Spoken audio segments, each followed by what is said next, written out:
Now it's time for lefties losing it. And look, seriously, we know there is something critically wrong with Joy Reid, but really, there is something critically wrong. Here she is with sacked CNN host Don Lemon giving her assessment on how she thinks JD Vance got into Yale. The way that JD Vance got into Yale is because they were tired of just letting in white men from New York, from Choate, from all the elite schools, and they wanted an Appalachian white. That's how that man got into Yale, I promise you. Baby, that's also affirmative action and DEI. Yeah, so the DEI pick claims the VP is a DEI pick. Who's going to tell her? You or I?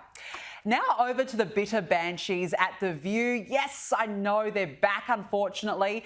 And look, they're all in a fluster over Donald Trump's speech to the United Nations, and they want to evoke an amendment on him. So here is a game of guess which one. What is the amendment, the 23rd? 23rd Amendment, when people start to 24th say... 24th, when they say, what? Maybe we should talk about, you know... It's actually the 25th Amendment. We were getting closer with every number. We were getting there. I didn't know what you meant. You meant when you start questioning someone's competence.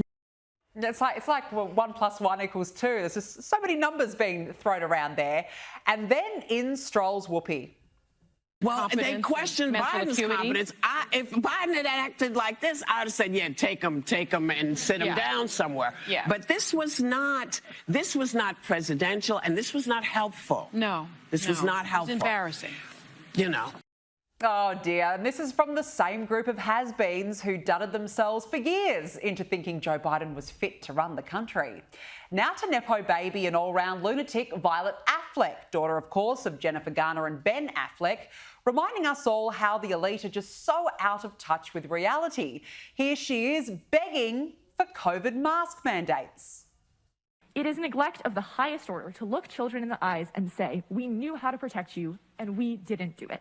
We have access to a technology to prevent airborne disease, something that millions of our ancestors and millions of people around the world today would kill for, and we refuse to use it. And I shudder to think of where we will be in another 5 years of unmitigated infection and reinfection. Yeah, such a shame we could barely hear her because of the cloth there around her face. Now, can someone please give Jimmy Kimmel an Academy Award? I do want to make something clear because it's important to me as a human, and that is, you understand that it was never my intention to make light of the murder of a young man.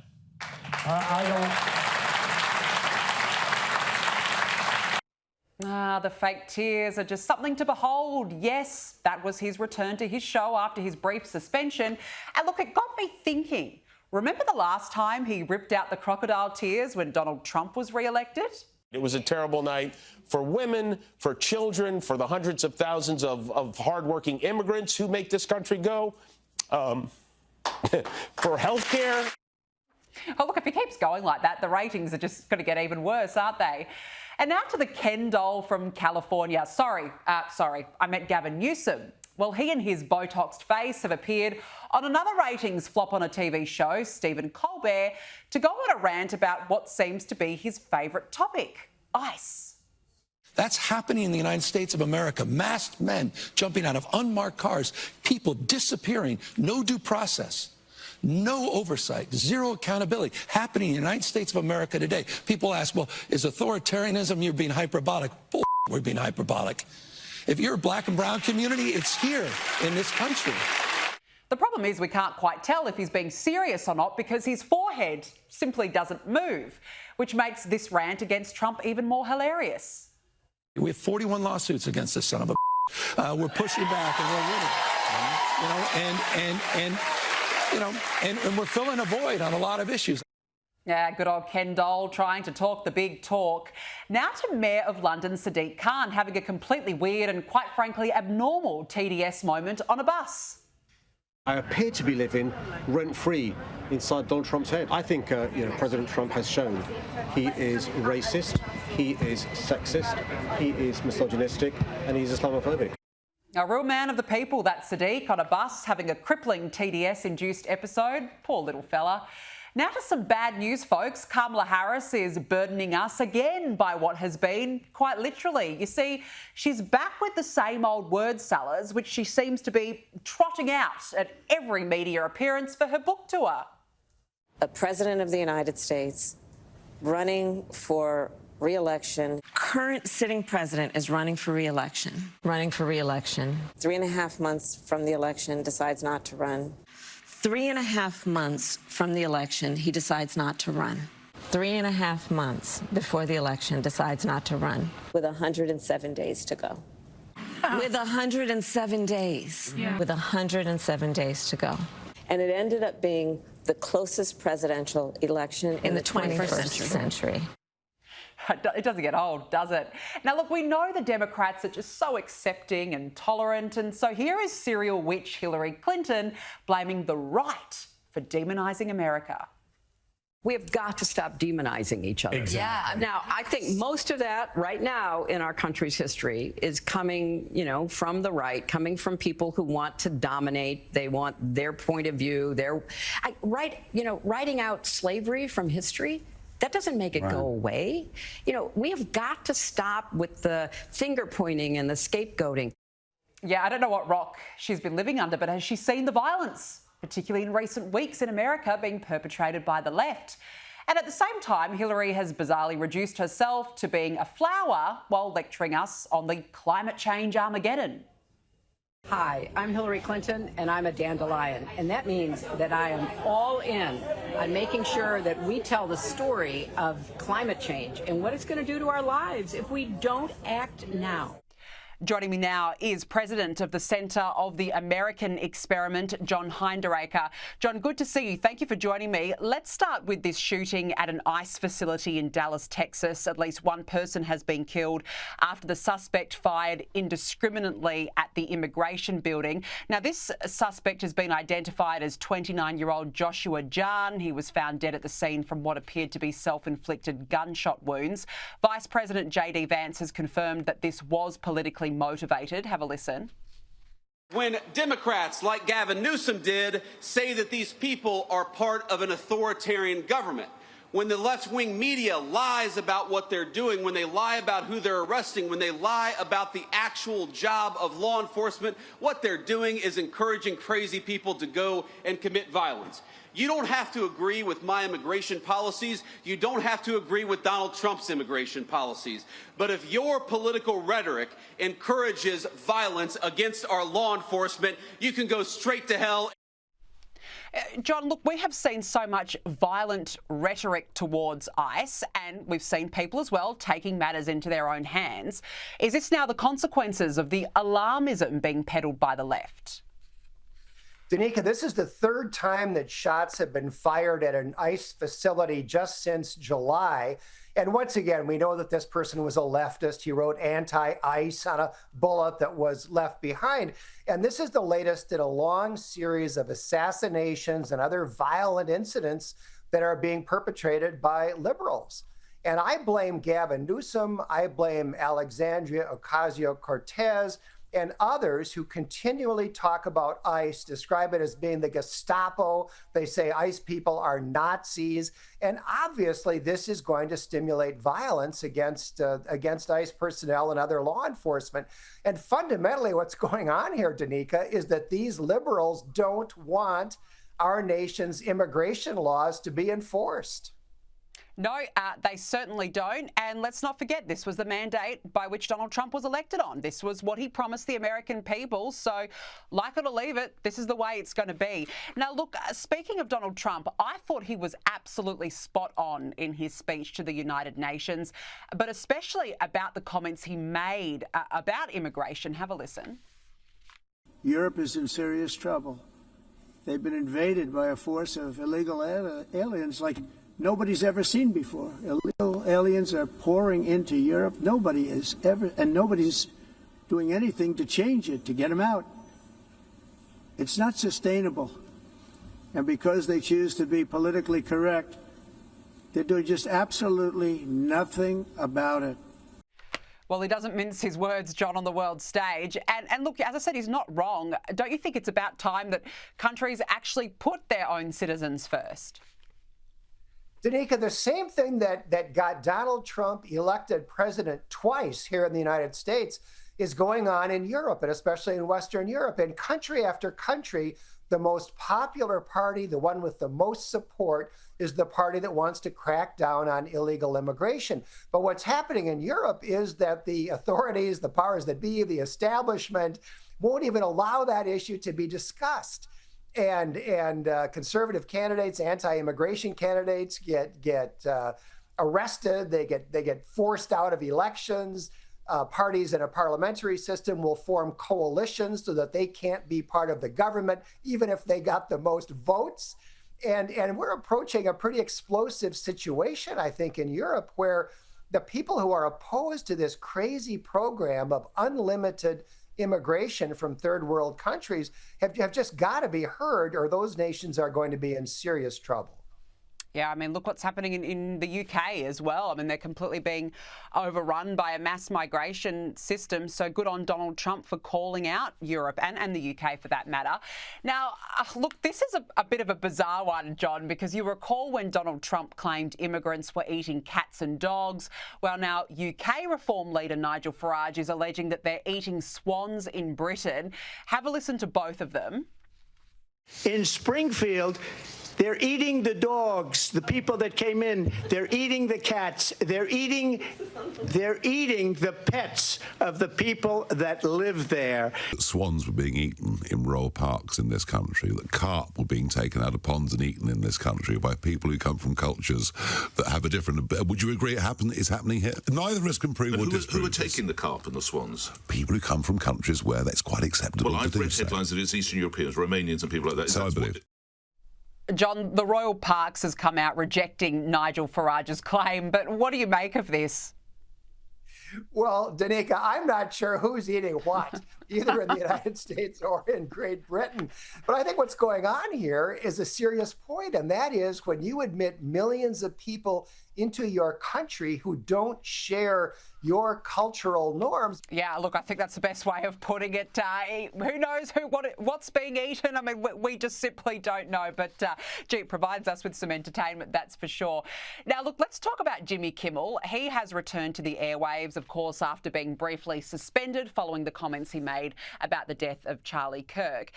But he was never not once sorry in the monologue that he delivered. And here was JD Vance's response. Have a look. He didn't actually say sorry to Charlie Kirk or his family. And the reason that so many people, including me, were so upset with what Jimmy Kimmel said is that he accused Charlie Kirk's murderer of being a MAGA or a right-wing American. It wasn't a joke. It was straight-up disinformation. And I really wish Jimmy Kimmel would apologize for it. John, do you think that Jimmy Kimmel should have been allowed back on air?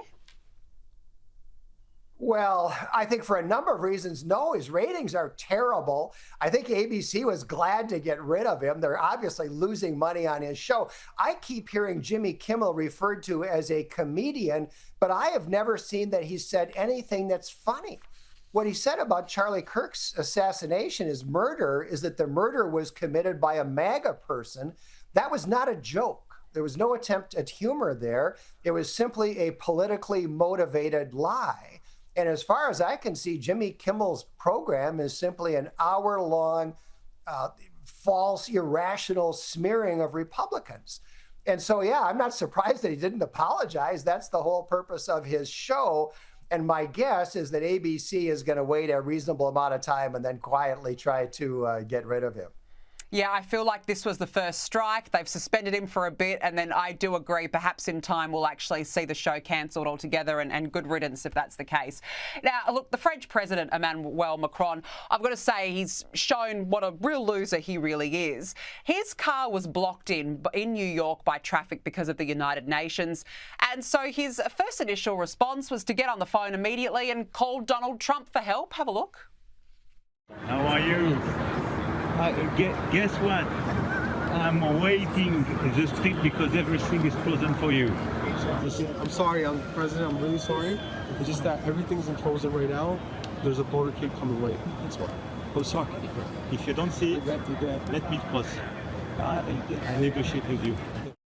John, no such luck. He was actually forced to walk instead for 30 minutes through the streets of Manhattan. I tell you what, you've got to laugh at this, but I just thought it was a bit too much calling Donald Trump direct. What do you think? Well, it's an interesting story, really, Danica, because apparently Macron does have a direct line where he can call President Trump and reach him. This was completely trivial, okay? He and everybody else there had to wait for a few minutes for a motorcade to go by. This happens fairly often. I'm sure it happens in Paris when Macron is driving around. And so instead of just waiting there for a few minutes like everybody else, Macron pulled out his telephone and called Trump and complained about it. And I don't know if he knew that there were cameras going and videos would be produced, and he was trying to make himself look important by getting right through to Donald Trump.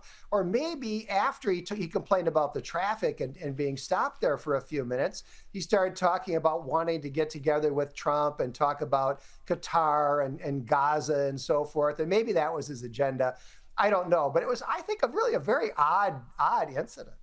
I think it was, personally, I just found it quite arrogant, really. Well, I've always thought that Emmanuel Macron was arrogant, and his full arrogance was on display.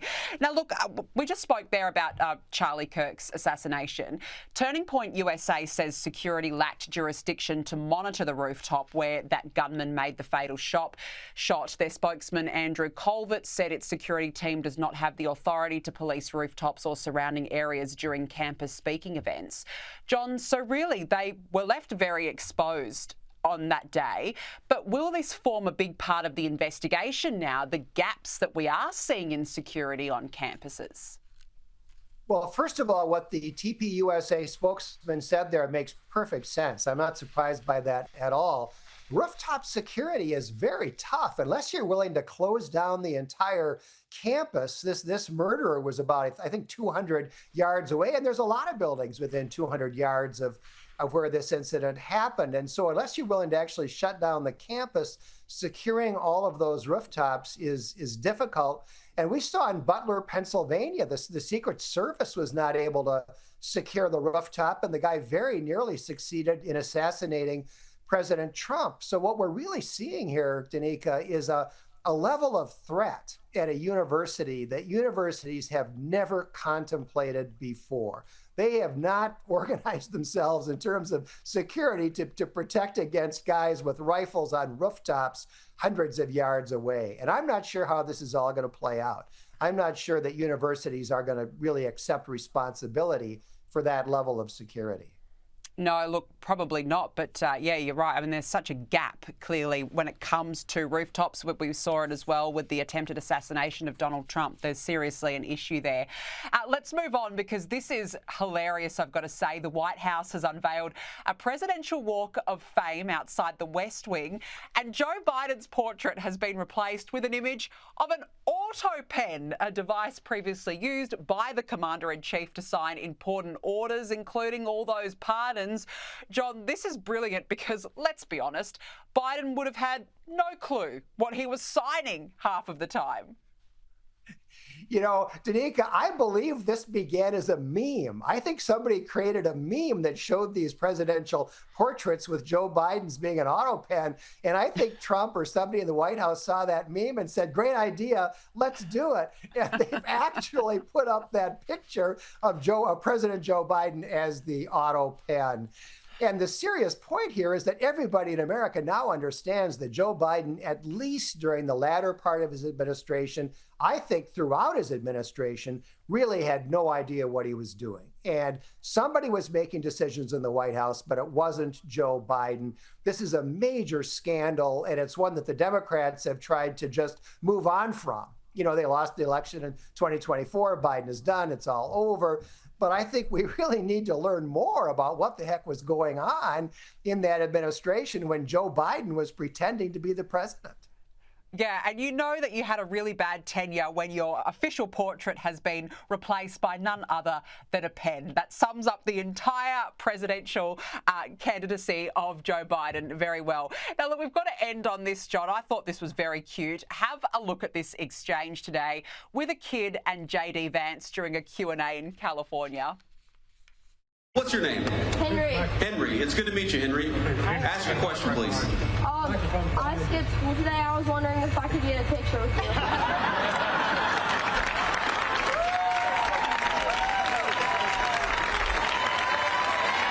Well, I guess you got to have have some excuse to skip school, so I might as well get a photo with Henry.